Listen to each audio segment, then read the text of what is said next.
Hi friends, welcome to மல்லி promo. இன்னைக்கு நம்ம மல்லி சீரியலில் என்ன விறுவிறுப்பான விஷயம் அப்படின்னு பார்த்தீங்கன்னா, இப்போ விஜய் பண்ண போகிற காரியத்தினால கதிரேசனுக்கு எல்லா உண்மையுமே தெரிய வருது. இவன் தான் பொண்ணு சுடர் கிடையாது, ரேணுகா தான் அப்படின்னு சொல்லிட்டு தெரிய வந்ததுமே கதிரேசன் ஆத்திரத்தோடையும் கோபத்தோடையும் காலில் கிடக்கிற செருப்பை கழட்டி சுடரை அடிக்கிறாங்க. அப்படி என்னதான் நம்ம விஜய் பண்ணாரு அப்படின்னு சொல்லிட்டு தாங்க இந்த வீடியோவில் பார்க்க போகிறோம். என்ன நடந்துட்டு இருக்கு அப்படின்னு பார்த்தீங்கன்னா, விஜய் ஏதோ பண்ணுறாருன்னு மட்டும் தெரியுது. ஆனால் என்ன பண்ணுறாரு, என்ன யோசிச்சு வச்சிருக்காரு, என்ன பிளான் வச்சிருக்காருன்னு சொல்லிட்டு ஒன்றுமே சுத்தமாக புரியலை. அப்போ தான் சுடரை இங்கே அலச்சாந்து விட்டுட்டு மறுபடியும் கதிரேசன் விட்டு அலச்சாந்து விட போகும்போது அப்போ தான் கதிரேசனை தனியாக கூப்பிட்டு பேசுகிறாங்க. உங்கள்கிட்ட கொஞ்சம் பேசணும் அப்படின்னு சொல்லிட்டு. சொல்லுங்க மாப்பிள்ள, நான் கூட உங்கள்கிட்ட பேசணுன்னு.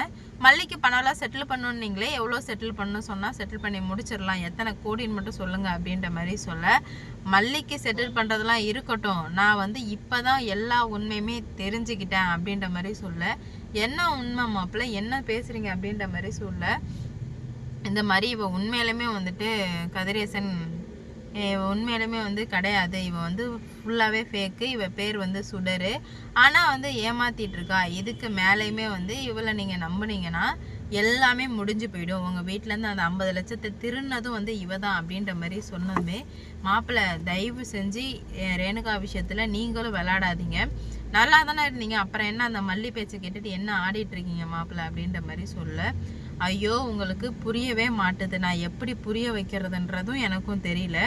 இங்கே பாருங்க கதிரேசன், நான் நிரூபிக்கிறேன் அப்படின்ற மாதிரி சொல்ல, என் பொண்ணை சந்தேகப்படுறது ரொம்ப ரொம்ப தப்பு, என்னால் அந்த மாதிரி எதுவுமே பண்ண முடியாது அப்படின்ற மாதிரி சொல்கிறாங்க. என்ன நீங்கள் இதை சந்தேகமாக நினைக்கிறீங்க?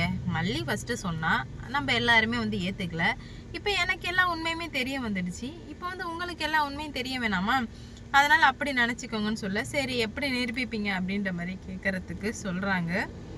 இந்த மாதிரி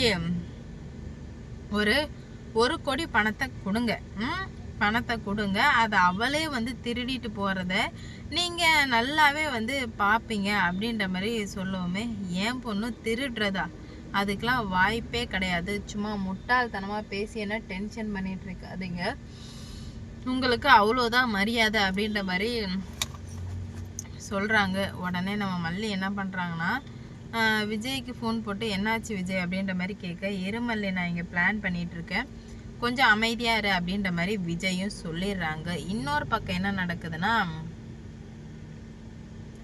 மல்லி கால் பண்ணி கேட்டு இந்த மாதிரி ஆயிடுச்சா, அதுக்கப்புறம் கதிரேசன் கிட்ட அவள் கண்ணு முன்னாடியே 1 கோடி கொடுங்க அப்படின்ற மாதிரி சொல்கிறாங்க. உடனே அதேமாரி 1 கோடி ரூபாவை கதிரேசன் எடுத்து மல்லிக்கு கொடுத்து வீட்டுக்கு அனுப்பிடுங்க அப்படின்ற மாதிரி சொல்லதுமே இவ கண்ணில் அந்த ஒரு தீவிரம் தெரியுது. இந்த மாதிரி இவ அந்த பணத்தை ஆகா 1 கோடியா அப்படின்ற மாதிரி ஆச்சரியப்படுவாங்கள்ல, அந்த இதை கதிரேசன் பார்த்துட்டாங்க. ஏன் எனக்கு எப்படி பார்க்குற அப்படின்ற மாதிரி கேட்க, இல்லைப்பா அவளுக்கெல்லாம் 1 கோடி கொடுக்கணுமாப்பா அப்படின்ற மாதிரி கேட்க, உன் வாழ்க்கையை காப்பாற்ற நான் யாருக்கு எத்தனை கோடி வேணால் கொடுக்க தயாராக இருக்கமா அப்படின்ற மாதிரி சொல்லவுமே, இப்போ 1 கோடியை கொடுத்துட்றாங்க. அந்த 1 கோடி எடுத்து தனியாக வச்சிடுறாங்க. விஜய் சொல்கிறாங்க, இதை நான் நாளைக்கு எடுத்துகிட்டு போயிடுறேன் அப்படின்ற மாதிரி சொல்லி விஜய் அன்னைக்கு அங்கவே ஸ்டே பண்ணுறாங்க. அப்போ தான் இவன் என்ன பண்ணுறா, இந்த 1 கோடியை எப்படியாச்சும் திருடியே ஆகணும் அப்படின்ற மாதிரி கன்ஃபார்மாக முடிவே பண்ணிட்டா. முடிவு பண்ணதுமே உடனே விஜய்கிட்ட போய் சொல்கிறா, விஜய் நீங்கள் இந்த பணத்தை பத்திரமா வைங்க, ஏன்னா இங்கே திருட்டு பயம் ஜாஸ்தியாக இருக்குது, அதனால் எப்போ வேணால் என்ன வேணால் நடக்கலாம், அதனால் நீங்கள் வைங்க விஜய் அப்படின்ற மாதிரி சொல்ல, உடனே விஜயும் ஆமாம் இங்கே நிறைய திருட்டு பயம் இருக்குதான், நம்ம ஜாக்கிரதையாக தான் வச்சுக்கணும் அப்படின்ற மாதிரி சொல்கிறாங்க. உடனே நம்ம மல்லி இருந்துக்கிட்டு என்னாச்சு விஜய்ன்னு கேட்க, இன்னையோட முடிச்சிடலாம், நீ கவலையே படாத அப்படின்ற மாதிரி சொல்கிறாங்க. ஆனால் எனக்கு ரொம்ப பதட்டமாக இருக்குது அப்படின்ற மாதிரி சொல்ல, இதில் பதட்டப்படுறதுக்கு ஒன்றுமே இல்லை மல்லி, அப்படி நீ அமைதியாக இரு, கொஞ்சம் சீக்கிரமாகவே என்ன நடக்கும்னு சொல்லிட்டு எல்லாருக்குமே தெரிய வந்துடும், அதனால் நீ பதட்டமே படாத அப்படின்ற மாதிரி சொல்கிறாங்க. உடனே விஜய் இருந்துக்கிட்டு எந்த அளவுக்கு சரி பண்ண முடியுமோ எல்லாத்தையும் சரி பண்ண பார்க்குறாங்க. ஆனால் அவங்களுக்கும் ஒரு விஷயம் புரிய வரல, இவ்வளோ நாளாக இருந்ததுக்கும் இப்போ இருந்துகிட்ருக்கிறதுக்கும் நிறையவே வித்தியாசங்கள் இருக்குது அப்படின்ற மாதிரி அவங்களுக்கும் தெளிவாக புரிய வருது. ஆனால் பார்த்தீங்கன்னா கண்டிப்பாக எல்லாத்தையுமே வந்து நான் வந்து சரி பண்ணுவேன் அப்படின்ற மாதிரி விஜய் சொல்லிட்டு இப்போ பண்ணுறாங்க. ஆனால் வந்துட்டு கரெக்டாக அதே மாதிரி நைட் டைம்லேயே போய் பணத்தை எடுக்கிறது, திருடுறது எல்லாத்தையுமே பார்க்கவுமே என்ன பண்ணுறது போகிறதுனே தெரில. கதிரேசனை கூப்பிட்டு போய் காட்டுறாங்க. நான் சொல்லும்போது நம்பலைல்ல, இப்போ பாருங்க அப்படின்ற மாதிரி சொல்ல, ஆமாம் அட பாவமே, இதுக்கு மேலேயும் நம்ம இப்படியே விட்டு வச்சுட்டே இருந்தால் சரி வராது, ஏதாவது ஒன்று பண்ணியே ஆகணும் அப்படின்ற மாதிரி முடிவுக்கு வர்றாங்க. உடனே நம்ம மல்லி இருந்துக்கிட்டு என்ன சொல்கிறாங்க அப்படின்னு பார்த்தீங்கன்னா, எவ்வளோ பிரச்சனைகளை நான் பார்த்தேன், ஆனால் வந்து இந்த பிரச்சனை ரொம்பவே வித்தியாசமாக இருக்குது, அதனால் நம்ம இதை விட்டுறவே கூடாது அப்படின்ற மாதிரி சொல்ல, நீ கவலையே படாத, கண்டிப்பாக வந்து நம்ம இதை விட போகிறதுக்கு கிடையாது, நமக்கானது நடந்தே தான் தீரும் அப்படின்ற மாதிரி சொல்லி, இதை பார்த்ததுமே என்ன பண்ணுறது ஏது பண்ணுறதுன்னு சுத்தமாக புரியாமல் திணறி போய் நின்றுட்டுருக்காரு விஜய். என்னடா நடக்குது இங்கே? விஜய் இல்லை கதிரேசன், நம்ம பொண்ணு என்ன திருடிட்டு இருக்காளே அப்படின்னு சொல்லிட்டு அவருக்கு தூக்கி வாரி போட்டுருது. அப்போதான் வந்து கையுகளவோ மாட்டிக்கிட்டா.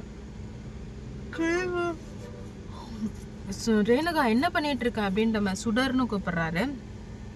சுடர் என்ன பண்ணிட்டு இருக்க அப்படின்ற மாதிரி கேட்க, திரும்பி பார்த்தா இவ்வளோ திரும்ப பார்க்க கதிரேசன் நிற்கிறாரு.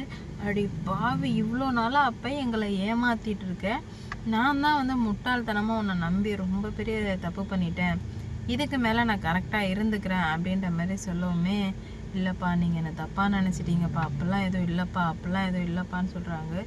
சி வாய மூடு, இதுக்கு மேலே என் மூஞ்சில் முழிச்சிடாத, உனக்கும் எனக்கும் எந்த ஒரு சம்மந்தமுமே கிடையாது, நீ யாரோ நான் யாரோ, இதுக்கு மேலே என் விஷயத்தில் தலையிட்டேன்னா நடக்கிறதே வேறையாக இருக்கும் அப்படின்ற மாதிரி சொல்லி முடிக்கிறாங்க. உடனே என்ன பண்ணுறது ஏது பண்ணுறதுன்னு தெரியாமல் திணறிட்டு இருக்கவுமே கையும் களவுமாக மாட்டிக்கிட்டா. அப்பையிலேருந்து மல்லி படித்து சொன்னால், நான் தான் வந்து கேட்காம உன்னை வீட்டில் சேர்த்து, அதுக்கு நீ நல்லா பண்ணிட்ட, நீ யார் எப்பேற்பட்டவன்னு சொல்லிட்டு நான் நல்லா புரிஞ்சுக்கிட்டேன், இதுக்கு மேலே வந்து பார்க்குறேன் என்ன நீ என்னை எப்படி எல்லாத்தையும் சரி பண்ணுறேன்னு சொல்லிட்டு நான் பார்க்குறேன் அப்படின்ற மாதிரி ஒரு முடிவுக்கு வர்றாங்க. என்ன நடக்க போகுது ஏது நடக்க போகுது அப்படின்னு சொல்லிட்டு வெயிட் பண்ணி பார்க்கலாம். இந்த வீடியோ பிடிச்சிருந்தா லைக் பண்ணுங்கள், ஷேர் பண்ணுங்கள், மறக்காமல் சப்ஸ்கிரைப் பண்ணிக்கோங்க. அப்போ தான் நான் போடுற வீடியோ நோட்டிஃபிகேஷனாக வரும். அடுத்தடுத்து என்ன நடக்க போகுது, எந்த மாதிரிலாம் வந்து கொண்டு போகிறாங்க அப்படின்னு சொல்லிட்டு வெயிட் பண்ணி பார்க்கலாம். இவ்வளோ நாளாக இருந்ததுக்கும் இப்போ இருந்துக்கிறதுக்கும் நிறைய வந்து வித்தியாசங்கள் இருக்குது. என்ன நடக்க போகுது அப்படின்னு சொல்லிட்டு வெயிட் பண்ணி பார்ப்போங்க. லைக் பண்ணுங்கள், ஷேர் பண்ணுங்கள், சப்ஸ்கிரைப் பண்ணுங்கள்.